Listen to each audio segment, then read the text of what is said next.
I just like to hear the clap. Hey y'all, hey y'all, hey y'all, hey. How y'all doing today on this Thursday? It is your auntie August here, just being August, and hope y'all had a good week. Hope y'all had a nice week. If you're tuning in from the Power Influence Radio at powerinfluenceradio.com or Power Influence Radio TV. Oop, I said it wrong. Power Influence Radio Facebook or Power Influence Radio YouTube channel. Hey y'all, how y'all doing? And also, don't forget, tap in with me on Just Being August, Instagram, Facebook, and the Ticker Talker Talker Ticker. Now that we've gotten all the preliminaries out of the way, if I didn't forget anything, y'all know me, I forget stuff. But that's all good. Let's get into it. We have a special guest today. I mean, he's special in a lot of ways, but he's more special to me because, like, he's family, literally. So y'all give it up for my big brother, Terry McGriff. Hello there. Woo, woo, woo, woo. Welcome, family.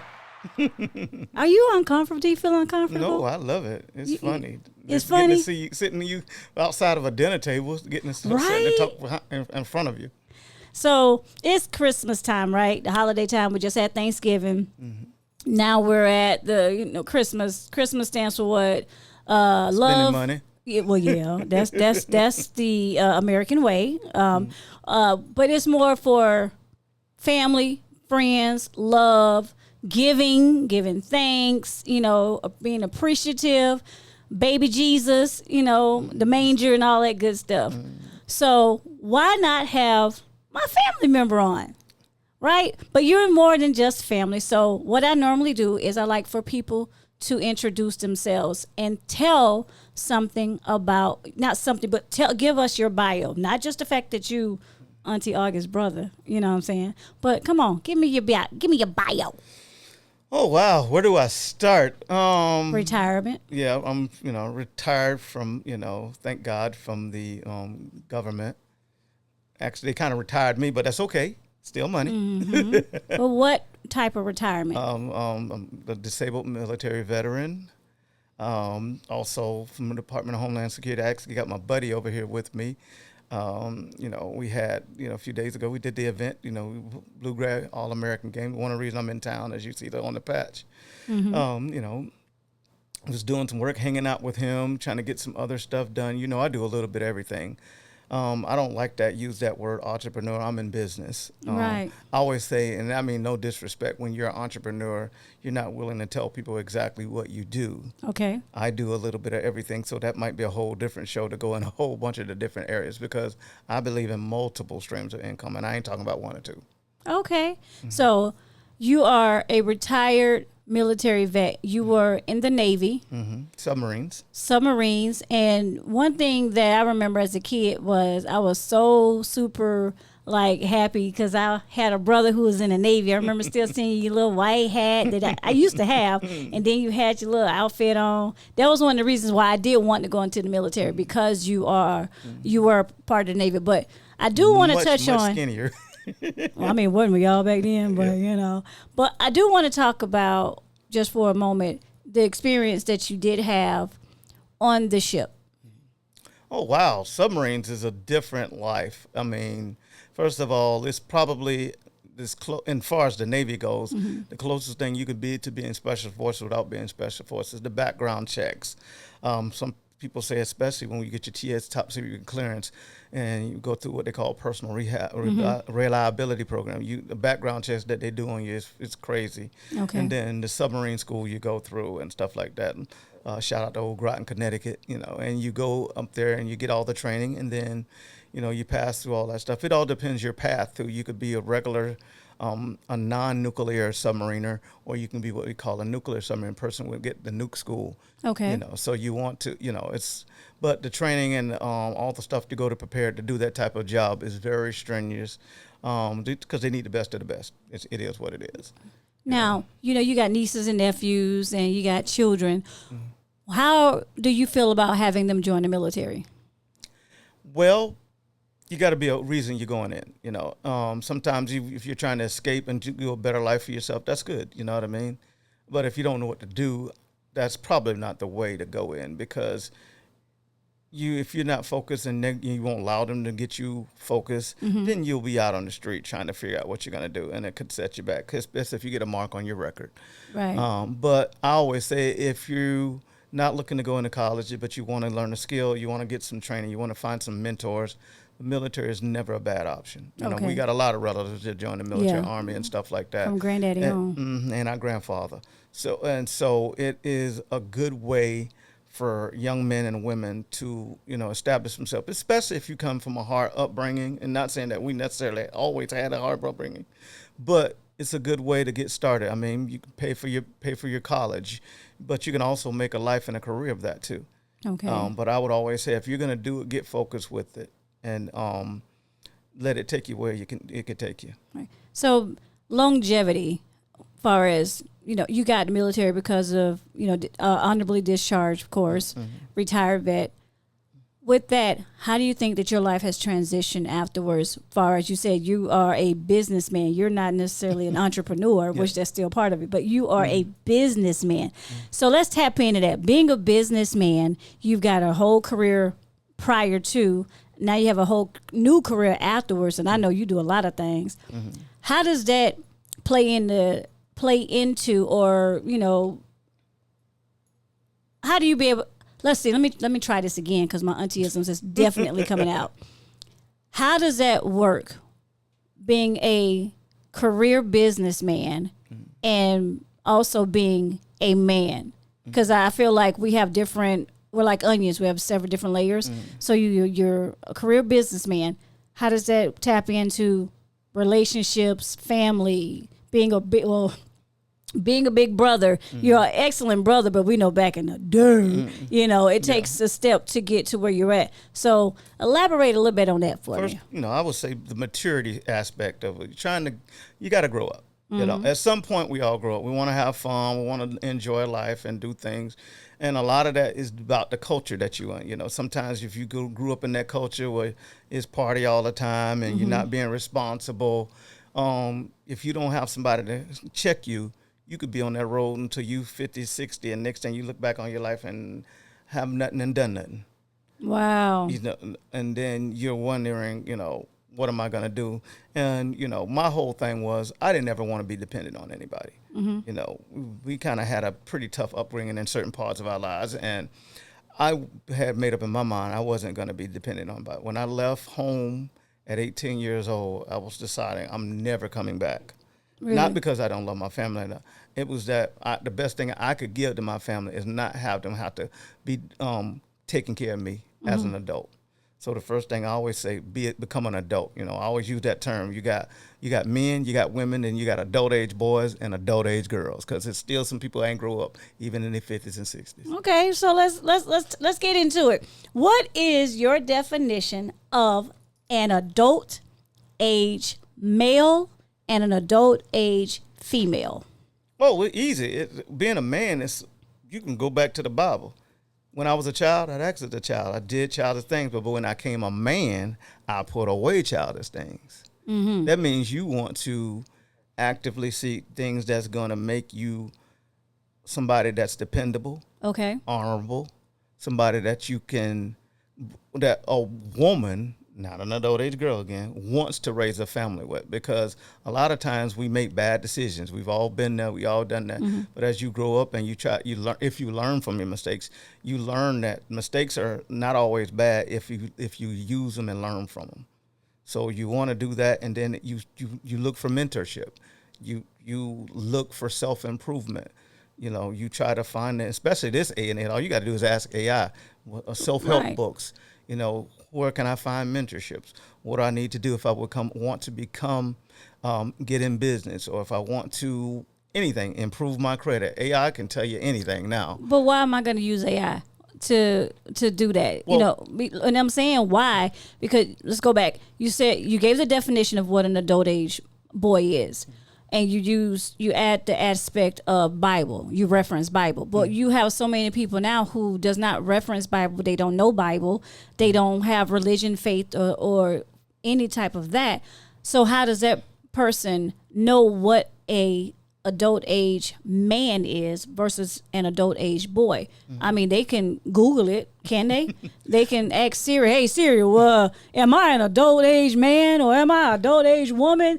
You know? Well, yeah, that's kind of simplifying, oversimplified in it. That's a personal decision you got to make. At a certain point in your life, if you want something, if you want to have something, you want to have a home, you want to have a car, you want to be able to take care of yourself without having to be depending on family members, friends, or being a burden on anybody else.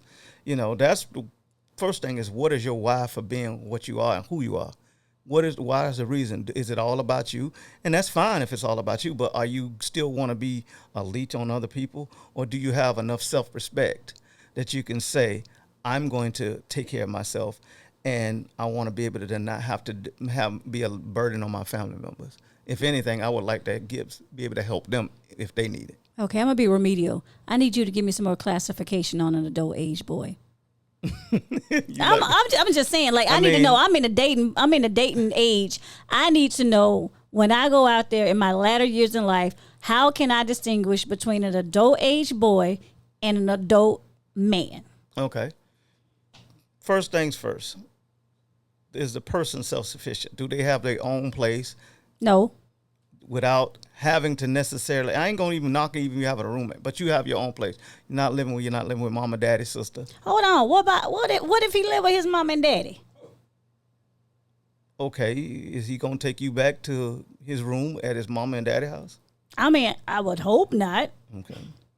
And the thing about it is, if it turns in the long term, first of all, most women, he might be attractive enough to hang out with him, but he may not. He might be just Mr. Right now. He ain't gonna be Mr. Right. Well, first of all, I ain't going back to your mom and daddy house. Let's just keep it a book. I'm just saying. But no. So there we go. So he can't live at home with mom and daddy. He got to have his own spot. I mean, transportation wise. And I'm not talking about Uber. Oh, so he can't Uber. If I'm you not Uber, saying he can't Uber. Okay. But because you might have a car in the shop. Right. But you should have your own transportation. If you're in that area, you might be up in New York City. Now, that's a whole different thing. You may not need it. But what I'm talking about, have reliable transportation if you're going to take somebody on a date. You know what I mean? Or even if you're meeting somebody on a date. The thing about it is, it's about going back to the whole thing, self-sufficiency, being self-reliant. If you're looking to, I believe in this way, as a man being in the house, I'm going to be the head of my house. You know what I mean? So I'm looking to bring a woman into my house. Okay. Not going, I hope she got a nicer place than me. Maybe I could shack over her house and help pay her bills. No. Okay. No, that doesn't work, because in all actuality, that woman won't respect you. That's the truth. She's not gonna respect you. So, if I'm not use the word girl, if a woman lets the man come in her household, in her domain, you're saying that she won't respect him? 9 times out of 10, no, because I can't agree to that. Well, you might be an exception. There's always almost an exception to everything, but on the average, because it's her place. Okay. You gonna come in now? You gonna take over in her place? How quickly and easily you think that's gonna happen? Well, I would think that if a man sees a woman and she's single, she has children, and when you're deciding that I like this young lady, I think she, we're at the equally yoked situation. I think I might want to be, eternal. Then yeah, I'm gonna come in and I'm gonna help out. I'm gonna put my stamp in. I'm gonna take care of I'm gonna now be the provider. That's how it should be. That's how, in my little head, that's how it should be, because he's the man. Now, we're not talking about same-sex marriages, same-sex relationships. We're talking about man and woman. Yeah, heterosexual, I understand. In that aspect, yeah, I would say, hey, auntie, you looking good. How you doing, girl? All right, we done been together for a little bit. Let me, if I have the house, been there for a minute, why not? I understand that, and that's a great attitude, the willingness to want to come in and help like that. But at a certain time, there's going to be some difficulty. There's going to be some disagreements. Definitely. And that card of this is my house, will always be something that's going to affect him. Well, I can't say I would say that. Especially if he's a. Remember, we're talking about men. We're not talking about adult age boys. Okay. Remember, we're talking about 9 times out of 10, a man, like I said, who has his own, he's not moving into your house. You get, hey baby, let me get another one if it's not big enough for you. If I'm gonna I'm gonna take on you and your children, you know what I mean. I'm gonna provide that because it's the self-respect that I want to have for myself, or most men that's of that stature are gonna have for themselves. You know, we're not talking about somebody who's living paycheck to paycheck either. You know, right? You know, I can't. Hey, I got to rob Peter to pay Paul. Hey, we can't go on vacation because if we don't, the internet gonna get cut off. Right. You know. See, these are conversations that we normally have, right? Yeah. I mean, you know, we talk like every other day, and we have these conversations. I was like, you know what? It needs to be. Not I was gonna say publicized, but it needs to be out in the open because I think there should be it should be heard and defined the difference between, because you got a lot of women, and we talk about this a lot, adult age women too, and adult age girls. I'm sorry, adult age girls. Because I tell you, I said you got a lot of chicks now who want to go and slang some things and feel like oh man, I'm gonna get him. I'm finna go put it on him, and that's gonna be my man right there. But that's all they offering. They only offering sex. So if I'm a chick and I'm only offering you what's in between my legs and nothing else, and I'm in my brain, because you know that some have approached you like that, and I've told you that girl just want to give you some and she wants your money. That's all she want. So what is that? Oh, you know what that is. That's for the streets. That's for the streets. That's whole status. Yeah, you said it. I didn't. I'm gonna call it what it is. It's whole status. But you know, and once again, that is not a woman. That's an adult age girl. That makes sense. What I'm saying to you? It does. So a woman, regardless of her stature, first of all, a woman does one thing above all. She walks in her femininity. A real man wants femininity over your looks, over what's in your wallet, because frankly, we don't care. I don't care how much money you got. I don't care, because that's yours. That ain't mine. Right. The one thing, anything else pretty much I can do for myself. I can cook for myself. I can clean my own house, or pay somebody to do any of those things. But what I can't get for free, what I can't pay for is your femininity, your respect more than anything. Making your inspiration, making me be able to go above beyond. I might push myself to not do the things that I want to do, but when I have a woman pushing me because, baby, you can do that, I inspire you, I admire you, those things make a gentleman, just like a football coach, you know, our football or any sports coach, you hear guys, I will run through the wall for my coach, you know what I mean? Right. Because good coaches, good leaders inspire people to go beyond themselves. They want to do it for you. They benefit, but they want to do it before you because you inspire them. You ever? I'll give you a little example. The movie Rudy. I remember one line, and the coach said, "Man, you know, coach, I wish I could do." He said, "Man, I wish I can put your heart in my players' bodies." Then, to me, that heart means how he inspired and how his people gained respect because he inspired others to go push like he do. Great leaders inspire others to be better than themselves, what they would normally be. Right. I get that in the leader aspect, but that's one of the things in femininity. That's what we're talking about. That femininity, that power. When mama would say, "Baby, I'm so proud of you," I'm gonna make sure I do it again. I'm going to make sure I do it again. Those little kind words, especially from a man, from a woman to a man, and any of the gentlemen that you know will tell you, when a woman speaks power, speaks love, speaks respect, all he wants to do is do more for her. Right. Do more for her. He don't mind working 12-hour days. He don't mind, okay, everybody else eat because she want to. But guess what? That same woman going to say, baby, you eating first because I know we need you to do all this stuff. Those are the things that what women do. Okay. If you want to go to a visual, just go back and look what Michelle Obama did for President Barack Obama before he became a senator and all those things. She was his helpmate. Right. But she was also his inspiration. Okay. You know, I don't see him rising to those heights without her. Everybody said behind every great man, there's a great woman. He didn't say behind every great adult age boy is a good adult age girl. Don't speak that way. And that's why the women, their femininity is their most powerful that is what makes them powerful. You keep Trying- saying. I want to. If you go back to you talking about with Samson and Delilah. Okay. Delilah didn't say, "Come here, lay down so I can cut your hair off." No, she stroked his back. She laid him down. She got him relaxed before she can cut his hair off. You know, So- Eve didn't just say, "Hey, come eat this fruit, Adam," that I told you to. She used her femininity to make sure she got what she wanted. So, in Bible, you have so many strong women with. Do I really want to say strong women?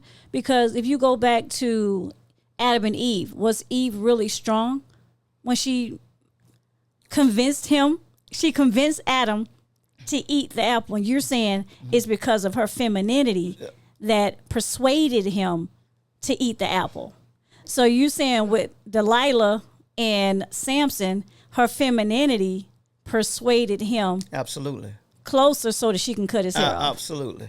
Because if he was all uptight because she thinks she wants to fight him, would you think he would have went to sleep in her arms? No, he would have been, kept his guard up. So basically, femininity allows a man to keep their guard down. Well, I mean, think about it. All men go and face the world on a daily basis. Whatever they're doing, they're basically, if whatever you're battling life. When you come home, that's supposed to be your refuge. And real men, that is going to be their refuge one way or another. If it's with someone that they hope that cares about them and loves them, or is it by themselves? Either way, they're going to have that refuge, which is that peace. So those are the things that women's femininity really, I'm looking for the right word. Those are the things that all men want. We can't buy that. That's got to be offered. And that's the most valuable women on the planet. Point blank, end of story. I don't care what your physical appearance is. I don't care what kind of tricks you think you can turn. If you ain't feminine, you ain't long term. So I'm looking up the definition of femininity. Basically, it says refers to qualities, behaviors, and roles traditionally associated with women, such as nurturing, emotional expression, and gentleness. That is a definition of femininity. So, what about women who don't know how to express their femininity? And I'm saying that because I've talked with different type of females, and when you're as a woman, we're moms, we're wives, we're sisters, we're aunts, we're a whole slew of things. And I think sometimes women begin to lack femininity when they are in a position where they take hold of so many things, so many traits, so many things as far as, the household, bills, and this and that. Even though they're a helpmate, I feel like sometimes as women, our femininity begins to lack or lacks. So with that being said, what about women who may not know that femininity is the key? Well, I would say most of the times women or ladies that are in that role probably are having dual roles. They're the mom and the father. They're single parent households. They're single earners in the home. Right. And so they're carrying multiple hats. They're not allowed for whatever reason to be able to stay home financially or whatever reason. You know what I mean? They have to take care of stuff. They have to take care of the business of the family. So they can't be just the head of the, well, I won't use the word head of the house. They can't be the woman of the house for the family. They're not allowed to be stay-at-home moms or whatever. And I mean, you got people that are married and have a good structure that still do both of those and still manage it. A lot of times you just have to understand how to walk in your femininity. If not, you're automatically going to be walking in masculinity.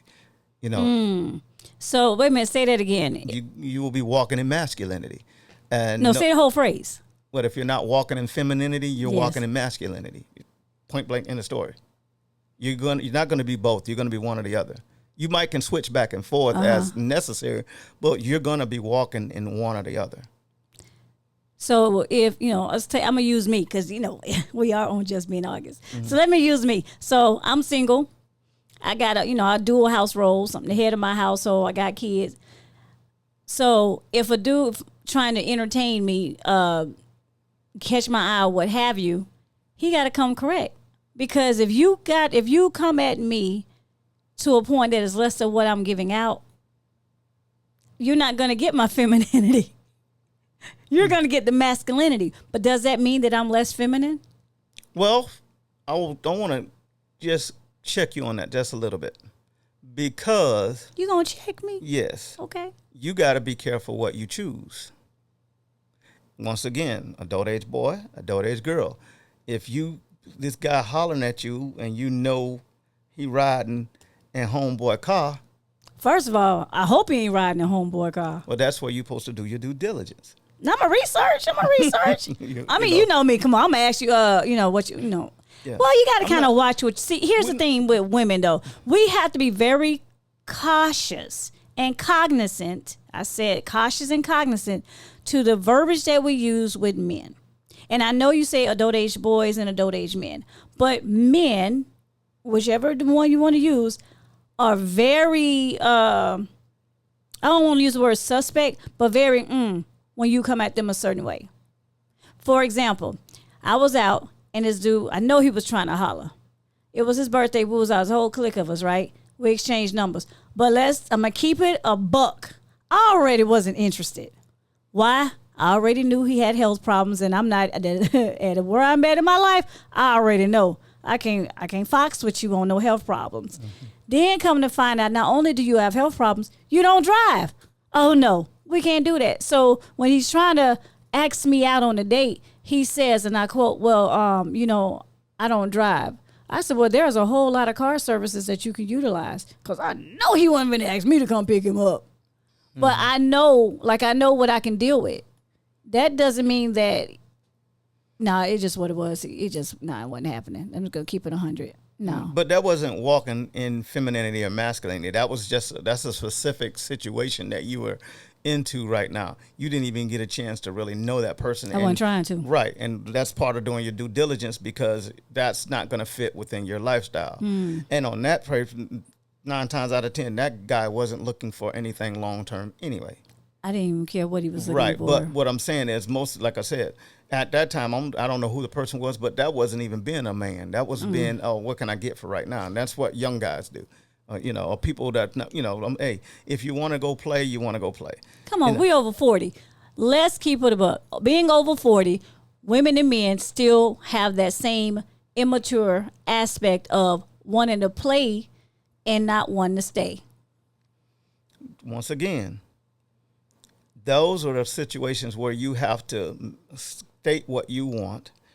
You know what I mean? A lot of times people play around, beat around the bush with what they're trying to do.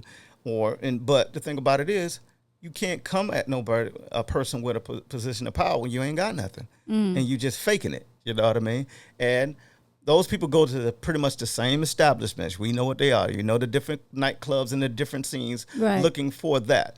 They're not looking for a higher class of woman because they're not in that right circle. They're not going to go in those atmospheres because they're not qualified.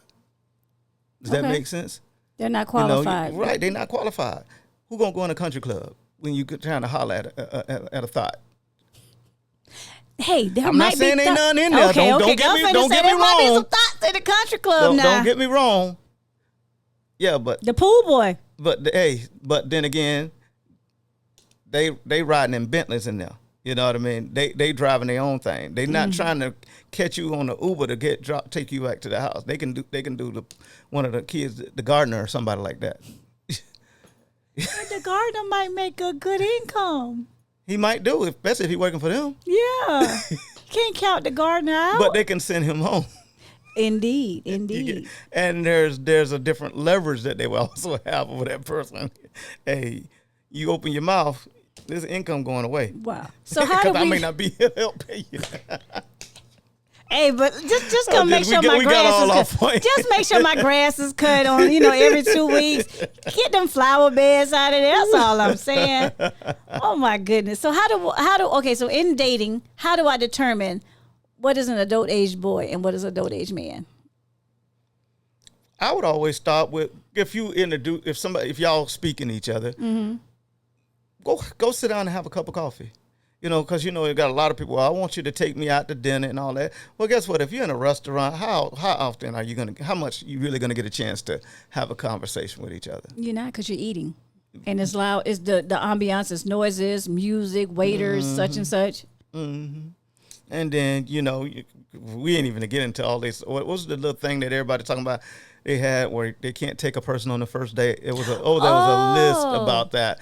Well, see, if you're into that, then that's a disqualifier too, because there's a lot of hardworking people out there, and nobody wants to be taken advantage of. Indeed. So if you really getting to want to know somebody, say if you're attracted to somebody, to me, common sense, you want to get to know them before you even spend any type of money on them or any type of time on them. I've seen the video, where it was talking about if he can't do this, he broke. Oh. Well, wait a minute. If you asking him for it, how's he broke? Oh. And how you then what I mean? Because I always take one to know one. Yeah. Broke What did the people girls know broke say? people. They do. But the girl said, what's that video? She was like, he took me to the cheesecake. That's what it was. He took me to the Cheesecake Factory. Oh, no, he didn't. I'm like, I actually like the Cheesecake Factory. I love the Cheesecake Factory. Especially if you don't know what you want to eat that day. You got a big old menu of It is not just about cheese. Like, the Cheesecake Factory has a great menu. So okay. And you lost the sponsorship opportunity. Did I really? No, I'm saying from Cheesecake Factory, the person who Yeah, that's true. So let's say this. So we're 10 years apart, right? Mm-hmm. So let's talk about dating, which a lot of people don't really touch on. Let's talk about dating in your latter years in life. Mm-hmm. As a man, who's approaching you? Girls or women? A little bit of both. That's why I try to make sure I stay in the right environments. Are you trying to play or are you trying to stay? Oh, as of right now, well, Sheila passed, so. Yeah, I miss Sheila. Yeah. I ain't trying to do nothing without it has to be the right circumstance. I stay out of the clubs, first of all. Except for when I came here and visit you that time.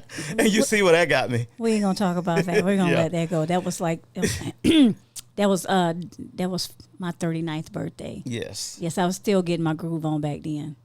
Anyways, that day is gone. Yes. So anyway, a lot of times I've actually posted on a couple of these sites. And it's funny when you get on them and you read the thing. Well, you can't do this. It's like they got a menu, what they want, and then what they want, they expect you to do. Well, guess what? That automatically shows the masculinity of that person. So I I don't even swipe left. I just cut the app off. Okay, but there's men on the apps that doing the same thing. What do we just say? Adult age what? Boys and adult age though? girl. Yes, there's adult age because it's the way you. It's the way you conduct yourself. Mm-hmm. And nobody's perfect. I understand that. Okay. But when you're trying to, especially when you ask latter years, you're hoping to find somebody that you can spend your latter years with.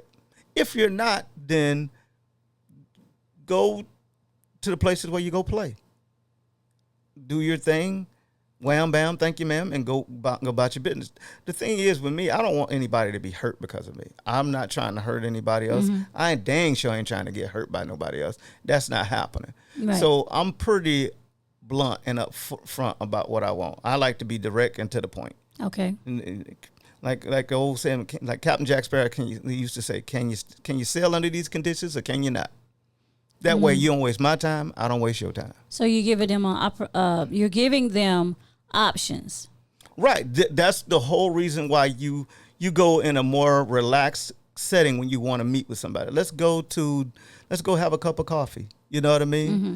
Let's go somewhere where it may not necessarily be any money. I don't want you knowing what I got. Okay. Because I have to be very careful because then I don't know who my friends are. You know how people, once they find out what you got, whether they know if you got talent or you got a particular skill or particular people, they might be hanging around you just for that reason. Mm-hmm. You know what I mean? And you don't know what their motives are.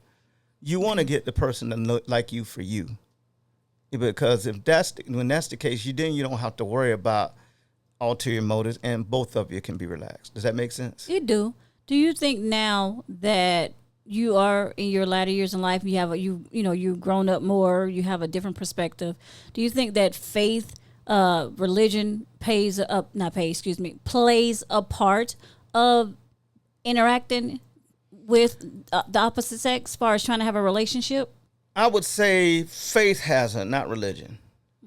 So let's break it down. So what? Answer that question, and then we're gonna break down faith and religion. Okay. What was the question again? I don't know. I'm old. No, I'm playing. No. Do you think that faith plays a part in you basically having getting in a long-term relationship? Oh yes, definitely. How so? Without faith, you're not going to do it. Without faith, you're not going to make the effort to do anything. You're not going to try to find that mate, whether it's going on the apps, going to particular establishments or events to try to meet somebody, or actually faith is believing that God in the great universe will help connect you with that person. Okay. My thing about it is being patient. If you want to try to do God's job for him, he's gonna say, "All right, I'll let you do it then." How about being patient and waiting on? This don't mean not having any action, but knowing that in His wisdom, He will give you the right person. He will find it. You know what I mean? And that takes time. You got to be in the right circumstances, the right situations, both yourself and the person that He's putting you with. Does that make sense? A lot of times we try to rush to it and then we mess it up. I mean, it makes sense to me. But there are a lot of, we live in a world where it's so diverse in everything from religion to beliefs. So if I'm a non-believer of Christ, how does the faith part plays into me in a relationship? If I don't believe in God, or I don't believe in baby Jesus, as people say, I don't have a belief system. I just believe in the universe itself, the world that we currently live in. That's still the same thing. You can call it whatever you want to. It's still who created it, whether you believe it or not. It's like whether you believe in law of gravity or not. You jump off a building, you ain't flying. It doesn't matter whether you believe it. The faith just comes in believing. Give you an example with you. Religion has nothing to do with sports, football, but when one team believes they can beat the other team and the other team thinks that they might be able to beat the team that believes that they can will win because they're going to go through the actions to make sure that they win, while the other team is hoping that the circumstances fit what they need them to do to have that encouragement to keep playing better to win the game. Okay, so we used to have this old saying back in the day, because Miami used to knew that they could beat Florida State, and Florida State used to think that they could beat Miami. Now, at times the situations changed. There was been a run where Florida State owned Miami for a while. Now Miami's got to run back, and it goes in all types of things, ebbs and flows. But the faith, going back to what they're saying, faith is a believing, you know what I mean? Whether you're believing in religion, because it takes faith to do anything. A person that may not believe in Christ that wants to start a business, they still project that faith to go do what they need to do to start it, whether they know what they're doing or not. Does that make sense? No, it makes good sense. Okay. So let's tap on the faith and religion. So we know faith. Faith is a belief. Faith is not a want. It's not a need. It's a literal belief. Like, I believe that when I go to the store, it's going to have what I want. Is that faith? Yes. Okay. Well, you wouldn't have left the house first. Does that make sense? No, it does. I'll give you an example. Every grocery store, every business that you see that opens their doors is operating on purely faith. Now, there are numbers and matrix based, but that started by, hey, we know if we open these doors, people are going to come. Okay. You get what I'm saying? You don't know how many, but you know people are going to come. Okay. Some days are big. Well, you have a lot of people. Some days they don't. Some things you can project because of past numbers. Right. But you still believing that that things are going to happen through faith. Nobody saw COVID coming. No, we didn't. But people still believe that things were going to turn around after that, and they prepared for what after COVID. You get what I'm saying? So faith is not a religious thing. It's for lack of a better way, it's a belief thing. I mean, I don't want to just necessarily reference the Bible. When we talk about faith, you're talking about always using it as a child. You know, when you get with as a kid, when we ask mom and daddy or, whoever, when we were kid, am I gonna get this toy for Christmas? They said, yeah, we're gonna get you that for Christmas. They didn't go back every day asking, are you still gonna give me that toy? Are you still gonna get? What they do is go to school bragging, I'm getting this, I'm getting this, I'm getting this, I'm getting this. It ain't sitting under the tree yet though. But they ain't thinking about how it's gonna happen. They not saying when, they just know it's coming. Yeah. And that's basically a really realistic, broken down way of saying what faith is. You ask for what you want. Without, it's like knowing without knowing, like Bruce Lee fighting without fighting. Right. It's knowing without really knowing and seeing that it's going to happen. And then you let it go. You're not trying to figure out what's going to happen, how to do it. You let it go and then wait for it to happen. Okay. It's kind of like a 3-part thing. You ask, you wait, then you receive it. But a lot of times people want to skip steps and not do it and do it themselves and all that stuff because they ain't got no patience or whatever. You know, it's basically, that's how it works. So what about religion? Because, so, you know, nowadays you got so many people doing a lot of things. I've seen people with, there's been a lot of controversy. Let's go there. So with religion, crystals and sage and blessings, you know, not Bible, but the natural things. And this is recently came across because there's a person, I seen him do something put a post on Facebook about saging, cleaning the air, you know, making sure watch who you have come in your house because they bring, you know, themselves and other in your house. And, you know, we old school. Remember, grandma used to say, hey, don't you let anybody sit on your bed, you know, because you don't do that. Don't let anybody in your room because you don't know what they bringing in with you, you know. So they were 2 parts. So they were, you know, weak church people. Let's use that word. Church people bless the house with the oil that the pastor done, yada yada. But you have those who don't believe in religion. They use the sage and the crystals and stuff like that, which is a belief. So the difference between religion and faith. Faith is a belief. Religion is a practice, right? I will say this. While I'm talking, look up the definition of religion.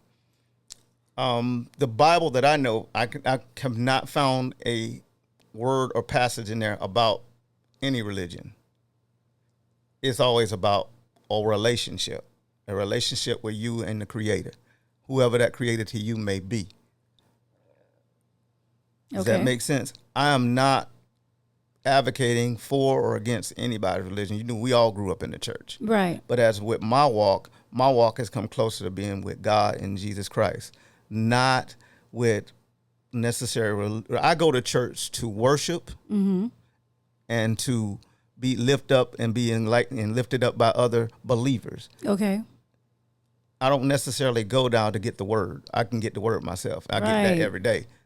That's where a lot of times people get caught up because, and they're told and warned, read it for yourself. And that's not just with the Bible. That's with anything. Right. You know, you're trying to put the microwave up and you don't read the directions, and then you wonder why it's short side because I can't put it in this extension cord right here. You know, and that's 3-prong. That's 2. You know, people get like that all the time. You know, so but all you're get knowledge and get wisdom.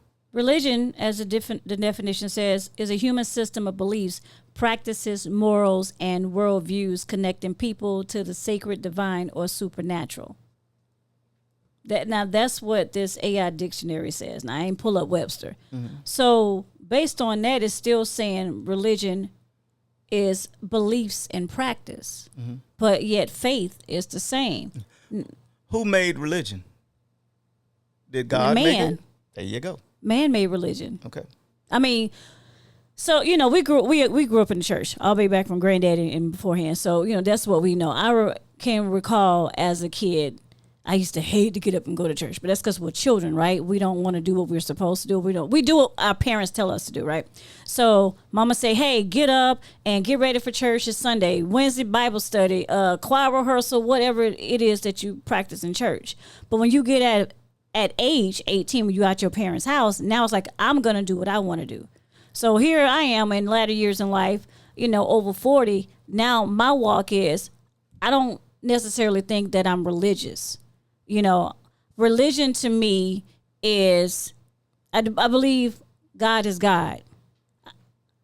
Christianity, I feel like I need to study about Christianity because Christianity is such a wide world. It's a wide world, yes, but it's so wide and broad. But I know that I have faith. And my faith is in what I believe, which is God. There's a God, there's a heaven, there's an earth. He's Alpha and Omega. I know I need to reference my Bible. But yes, I'm with you. Going to church is to be around like-minded people, but you don't have to go to church because the word says when one or two are gathered. So back on the religion aspect of it, why is it that people are so keen to say, I'm a Christian, but don't necessarily believe in religion? That's choices that they made based on their own thought process. Like I said, I haven't read a word in the Bible that's beside any religion. Mm-hmm. And a lot of times I make the little smirk joke is is God's dyslexic or is he schizophrenic? We got all these different religions supposed to be with one God, but that's people's personal choice to serve and worship God the way they see fit. And who am I to judge? Right. You get what I'm saying? So I still say religion is a man-made thing. It's not a God-made thing. Exactly. It's something that we chose to do. He didn't ever necessarily ordain that. He clearly states what he wants you to do. Mm-hmm. A lot of times people still don't do it. I mean, give you specifics and, renew your mind. Seek ye first the kingdom of God and all this, and what it said, and everything else should be added to you. I'm not going to quote it verbatim. Mm-hmm. But what that means is, what's the system, how to live in this world? I use the term all the time to people so heavenly minded, they know earthly good. I mean, if you believe in God so much, why are you still sick and broke? You know what I mean? Because he wants you to be in health and be prosperous, because, poor people, they're not philanthropists. You can't give out of your lack. You can only give out of your abundance. Mm-hmm. You know what I mean? So if you believe in God so much, why are you not doing all the other things to help you get where you need to be so you don't have to have all these other emergencies and things of that nature? You hear me say all the time, people don't plan to fail. They fail to what? Plan. Right. You get what I'm saying? It's just that simple. And it's just as easy as talking to your father and asking him for guidance and stuff. But people don't do that because they want all these external things, because they so, lack of a better phrase, religified. It's all about the religion. It ain't about their relationship. You're right. And I say that because going to church, Mama sent me something the other day. It was a pastor, and this pastor was in some heels. And then I seen she sent me another thing, and I was so baffled, but the pastor was literally just saying the most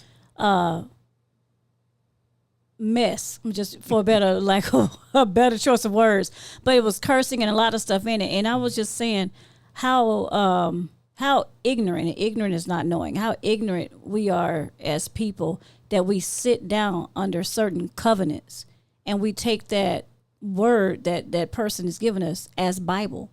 And it always said, even, the word says, you have to learn it for yourself. And you have all of these people sitting in these pews, literally listening and thinking that is what he's saying is true, have a whole Bible in their hand, but I'm listening to Pastor yada yada yada yada, and I'm finna take his word. Why are we doing that? That's not how it works. And I'm not the caveat to this is, no, I am not a pastor. I'm not. This is just my own personal opinion. This is an opinion-based situation here. So we welcome all the opinions, but it's factual opinions. I said it. My word, my new word, factual opinions. I'm going to put that on the T-shirt. Okay. So the question was, once again, was what? About the religion aspect and faith. Well, people give up their number one asset in the universe. What's that? Thought. They want people to think for them. Case in point, look at Adolf Hitler. Out of all the ashes and the things that happened in Germany, the Third Reich came about, and he wasn't even German. Mm-hmm. He would take over that country, and it started World War II. Right. The Jim Joneses of the world. Absolutely. The David Koreshes of the world. People decide that they're going to have other people think for them. Slavery.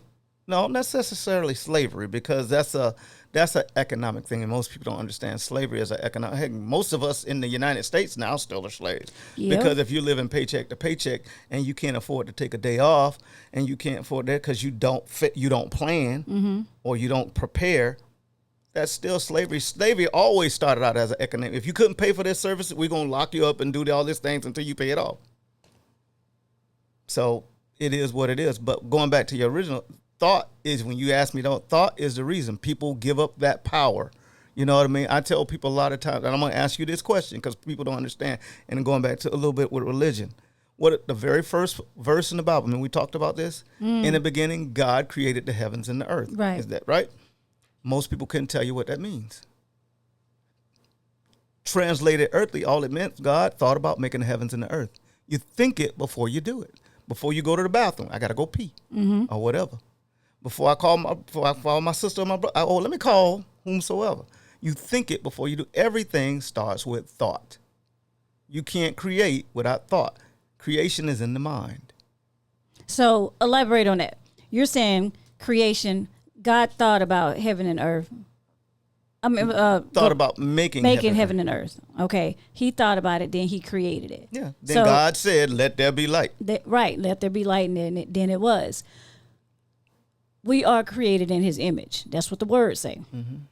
So, and I'm just going for what you were saying. So being that we're created, it was supposed to be made in his image. Made in his image, not created. That's what the words say. Okay. Then I have the same ability, because it says I have the same ability as God do, right? So I can think it and it shall be done. Okay, so I'm going to think that I'm a millionaire. I'm going to wake up tomorrow a millionaire. You think it long enough, you will be. Because you'll do all the things that requires to be done. Everything is through thought. Everything that's created, past, present, and the future comes through thought. Somebody had to think about it. Right. Somebody thought about making these microphones. Somebody thought about making Facebook. Somebody thought about making YouTube. All the things that's ever been created, somebody thought about it first. Some ideas were thought about long ago, and we ain't had the technology to do it, or somebody said it ain't a good time, or I don't know how to do it. But those things started with a thought. Before you invited me on this show, you thought that invite me on the show. I did. I thought about it. I did. I thought about it long and hard. I sure did. Ooh, do I want this sucker on my show here? What is he gonna say? See, those are all thoughts running through your head. They are. I mean, it that makes good sense. And I know somebody pastor gonna be like, "Oh, this girl, I don't care. I said it. I meant it." I'm gonna give you an interesting story, and that's one of the really things kind of brought me on that path about thinking about how powerful thought. So, as my buddy Don sitting over on the other side of the studio. Hey, Don. We was at the checkpoint one time, and a lady, she was running late coming through the checkpoint. And she was trying to get out. She said, I don't know what to do. I'm really late. Think for me. Do all the. Yeah, she literally said that out of her mouth. Think for me. And it's like, really? She said, think for her? She used those words. Wow. Think for me. Did you? Well, you had to. You had to tell her what to do. You know what I mean? But you'd be surprised how many people live their lives with saying every day, think for me. You know? And it goes in various levels of that. You know, you ask somebody about learning about a computer or doing something. I don't want to do that. That's too hard for me. Well, guess what? You don't want to think about how to learn it. If we're made in the image and likeness of God, we have the ability to learn anything that we set our minds to. Okay. There's nothing that you can't learn unless you have some type of mental or physical disability. Okay. That prevents you from doing it. Most of it is a choice. Love is a choice. You have to choose whether you love somebody or you don't love somebody. And I can prove that easy. You have a mother, she had a baby, she decides to get rid of it because the kid that she don't want it, she chose not to what? Love it. Wow. Does that make sense? No. That's in anything. The person you decide to have a relationship with, the same thing. You make that choice. Okay. We're going to wrap this up. We got about 5 minutes. One last question. Why is it more women in church on Sundays than men? Oh, there's a lot of answers for that. Just give me the synopsis. I knew you would appreciate that this question. Well, that's a lot that's going around a lot on the internet from what I hear. You got to think about it. Who's paying the tithes, first of all, most of these churches? The women. There you go. Who's doing most of participating? The women. Who's doing most of socializing? The women. Because 9 times out of 10, the men, not adult age boys, the men are out doing what? Sleeping. No, they're working. Doing other things for their family. You get what I'm saying? Mm-hmm. And a lot of times, if you not trying to throw no shade, you look at it's the same type of economic levels of people doing that. When you see those churches that predominantly women in it, mm-hmm. and there's hardly no men, mm-hmm. what's going on with that? And then 9 times out of 10, there's single moms for the most part. Right. A lot of it is people being out of order at things. This ain't got nothing to do with who you decide to love, who decide to sleep in your bed. It's got being in order and out of order. Gotcha. End of story. Love that. So I like to do this. You know, my whole slogan is one heartbeat. It takes one heartbeat to make a difference, to make a change. So out of your life, out of everything, what is your heartbeat moment? Something that just, when you think about it, just makes you smile. It does something for you. Oh, that's easy. The first time I helped my kids. Wow. There it is. Dang, okay. So with that, I just want to say I'm so super proud of my brother. Like, man, you teach me a lot. You know, this conversation could have gone anywhere, but tell the people where they can find you and follow you. You can follow me on my social media as they there. I don't post a lot. I do a lot of mentoring with a lot of people from, as you see, with the Blue Gray, with sports, with recruiting, business consulting, with stuff like that. Trying to get people to get out of mindset. A lot of times, some of our greatest achievements for people who didn't think they can do it until somebody told them and got them to believe in themselves. So that's one of the things I do. I work with people all over the country, as you see. Well, I'm different events. He's everywhere. And, you know, I try to stay low key because it ain't about me. Right. It's about the people that you help, because if you help those people, in turn, they help you. Absolutely. You know, as you reap, so you sow. You ain't got nothing to say to me? About what? Nothing. I just figured you might want to give me some good words. Well, we talk all the time, so I know. you know. But ladies and gentlemen, I want to thank my brother, my big brother, my blood flowing through our veins, for coming on my show today. Remember, you can tune in every second and fourth Thursday of the month to the Just Being August show. Follow me on Instagram, Snapchat. Yeah, I'm on Snapchat too. Tick, the book face, and the Instagram. Also, you can catch this show on Power Influence Radio, YouTube channel, powerinfluenceradio.com, to hear it. You can also follow on the Daily Faith Network, where you can download it on your Apple products and other products. But big shout out to my Power Influence Radio team. I appreciate, love y'all. And you know what? That is it. Y'all, thank y'all for tuning in once again on the Just Being August show. I am your auntie. And remember, it takes just one heartbeat. See y'all next time.